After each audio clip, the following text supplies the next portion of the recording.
Okay, so my kids went to a special summer camp called Camp Kesem, which is a camp for children of a parent or parents who are suffering from or suffered from or have died of cancer, like my kids. Um, and they were given this bagged meal with this ChooseMyPlate.gov theme of change the way you think about lunch. Now, when I went to school, and this was, like the days of the dinosaurs and cavemen and all that. Um, School lunches were nutritious and varied and interesting and enjoyable. I thought they were very good meals, and they offered us even meat that contained soy in it. So we were getting less meat and we were getting soy, which has protective properties to it. But nowadays, when I talk to my kids about school lunches, they say, well, there's pizza pretty much every day available. And, there's it's like more like a buffet. Well, not a buffet, but there are a variety of choices available. There's salad, there's pizza, and a bunch of other stuff. And years ago, when my kids came home and complained, because I have taught them how to, as best as I could at the time, how not to eat and what's and that you should eat vegetables and stuff, and not to eat too much meat. And my kids would come home and they would complain. There's always pizza, and they would, my daughter, she doesn't eat pork, and so she was like, well, there's often pork food, and so I got kind of irritated, and I contacted the school district, and the school district referred me to the food supplier, and the food supplier came back with this defensive response that our food meets the FDA's guidelines, and the pork isn't pork, it's turkey. Well, if it's turkey, it should have been marked as turkey, and so that my daughter would know it was safe to be eaten. Having food that looks like it's pork and not letting Jews and Muslims know that it's not pork is not acceptable. And the person was being a bit of a snot, and it just really ticked me off, because there was obviously absolutely no interest in receiving feedback from parents over their concerns that their children were getting adequate food, I guess I should say not adequate, but nutritionally good food. And her defense of feeding things like corn dogs and chicken nuggets and hot dogs and hamburgers and pizzas to these kids every day was, well, this is what they want to eat, and they are meeting the FDA's guidelines. And to me, that was a complete bullshit response. And this was when I was living in West Allis, Wisconsin. And so West Allis, I really hope you've got your heads out of your butts when it comes to feeding the kids, because feeding them what they want when it meets FDA guidelines, and the FDA guidelines are shoddy, is a pretty poor excuse. So anyways, moving right along to this thing. So I thought, well, this is great. My kids got something from the government that's trying to teach them about how to eat lunch. So let's take a look at what my kids actually got. Choose. So if you take a look at this, take a look at the nutrition facts. Stop looking at me, camera. Look over here, camera. Oh my gosh. It refuses to. Oh my gosh. I hate this camera when it refuses to focus. Well, anyways, let me just twist it around here. Alright, so you can see that 23 grams of sugars from, well, the apple, concentrated, and a little bit of sodium, and that's it. So you're thinking, well, that's great, isn't it? I mean, it's apple juice. Apples are good for you, right? Well, kind of. I mean, this isn't as good as an apple, but at least this particular brand does not have added sugars, but it also doesn't have any of the solids of an apple in it. And therefore, any of the vitamins and minerals that are trapped in those solids that couldn't be extracted through whatever method they used to get this juice are still in that pulp that got thrown away. So this is not a terrible juice. Like, there are a lot of other juices out there that have a lot of added sugar in them, or even fructose, and that's horrible. So this is better than that, but not as good as an actual apple. And they certainly could have, but I'm glad that it wasn't milk. I'm glad it wasn't milk, because milk is not good for your health. And that would have been really pathetic if they'd given the kids milk, especially given the number of people, even children, who are lactose intolerant. My son included, and I'm like almost 100% lactose intolerant. So what else did they get? Oh, well, I guess apple juice wasn't enough. They also got apple slices. Now, what's wrong with apple slices? They're great because they're already ready to eat. The kids don't have to worry about cutting it up and getting the seeds and stuff like that. But And you know, this is what I was talking about that's better for you than apple juice. But why give apple juice and apples? It just doesn't make a lot of sense. And forget the fact that an apple, once it's open, starts to oxidize. So they had to use calcium ascorbate in order to prevent the oxidation. Otherwise, these would be like seriously brown by now. And so we've got basically a contamination of the apple that may or may not, help in some ways, but in other words, maybe not so much. But they at least left the skins on, so kids who want to eat the skin can eat the skin on. But this kind of process for making apple slices like this is pretty wasteful. So a large amount of the apple that this came off of ended up getting thrown away. So from that perspective, it's not good. Of course, it is great that it doesn't have any added sugar. It's only got 6 grams of sugar. So let's compare this. I'm comparing the juice and the apple slices. I think I could put all of these apple slices and a few more into this juice. But since this juice was made from concentrate, whereas this plus a few, maybe a couple, 3 more, would only have maybe 7-8 grams of sugar, this has got 23 grams of sugar. So we're actually hurting the children by feeding them this, even though it's unsweetened, or rather it's not got any added sugar to it.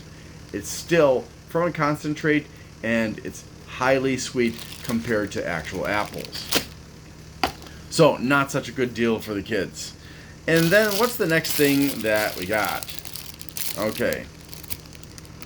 The next, Smucker's Uncrustables peanut butter and grape jelly sandwich on whole wheat.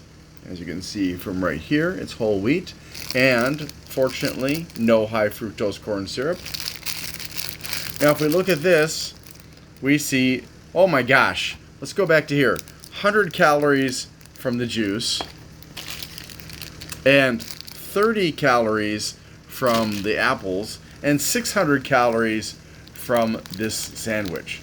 So, good news, bad news. Lots of fat, but most of it is not saturated.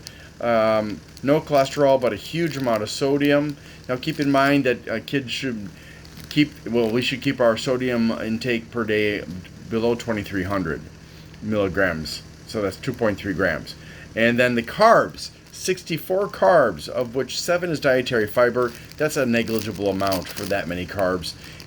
Almost half the carbs, well, actually, more than half of the remaining carbs are sugar, and 26 of that is actually added sugar.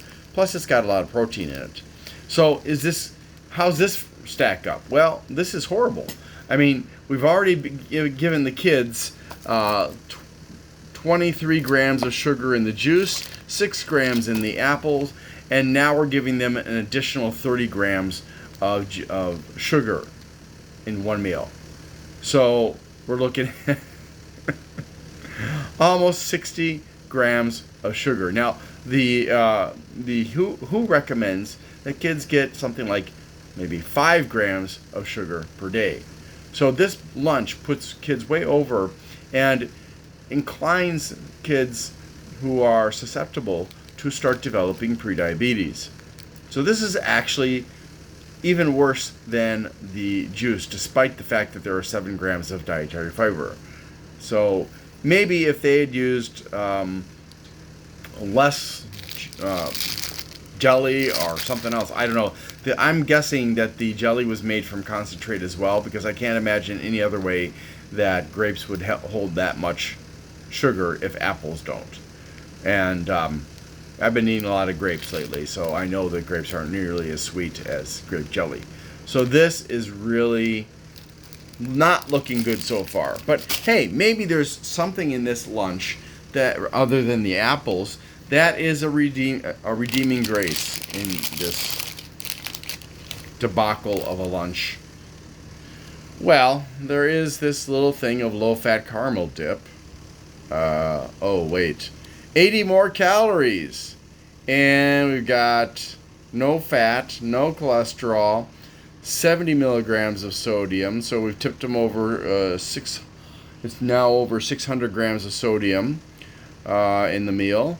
And sugars, well, they got 18 carbs total, and 15 of those are sugar, and 14 of those are added sugar. So, good golly, we're killing our kids with this stuff. Tastes good, and it's destroying their health and leading them to metabolic syndrome.